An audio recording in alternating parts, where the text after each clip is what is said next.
The waters of the Aral Sea are now more than 150 kilometers away from the coast in southwest side. The south of Sturt represents all-around Takur with a variable but pale flora, erupting with wettish gypsy chinks towards the old coast.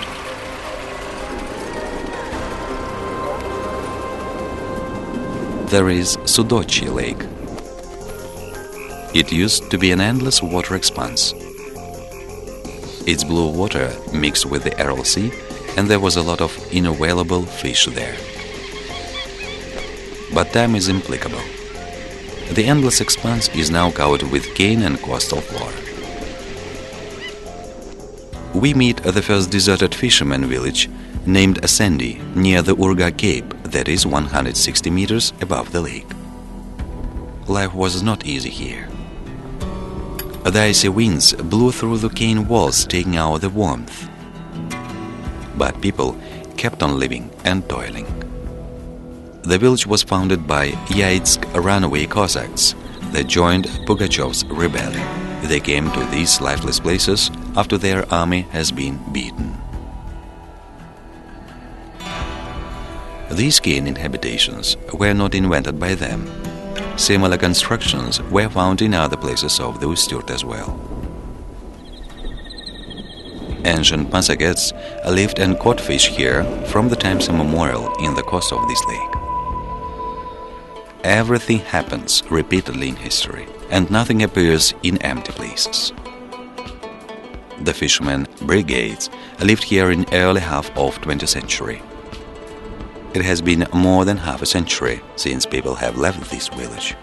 A little more time and their tracks will disappear at all. Nothing will remain to remind new generations about boiling life that used to be here.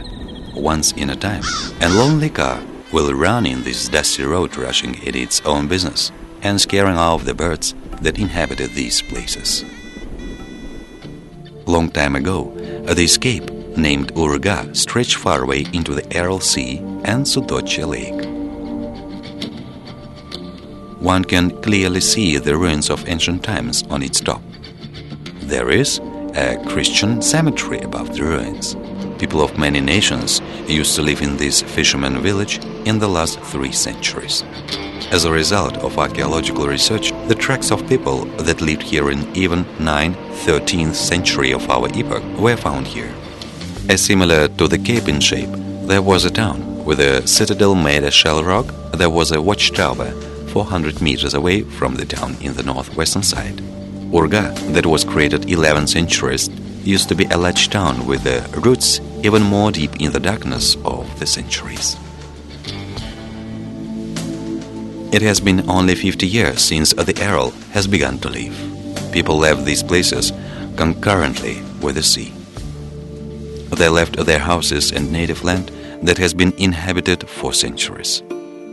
50 years is a whole human life, but this period is a nothing for nature and global history. And still everything that was created by people has turned into silent ruins within this moment. Nothing is left reminding either the ancient town or recent fisherman village.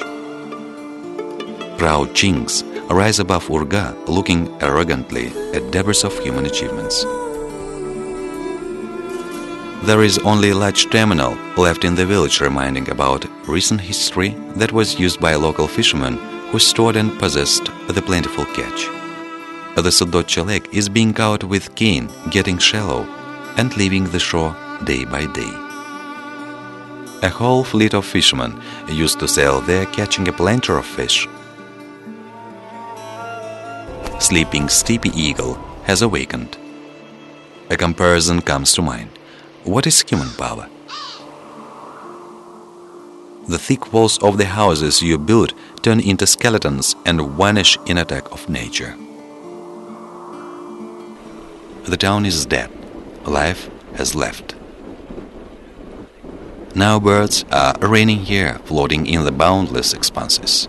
They observe indifferently how the memory itself of people that used to live here disappears a year by a year. There is a huge Muslim cemetery 5-6 kilometers away from the village. Local people keep the tradition to respect their predecessors since the times of Massagets that used to live here since the 5th century of our epoch. In spite of remoteness of Ourgha people come here to visit their relatives' graves. It is easy to follow history of these burial places looking at these gravestones.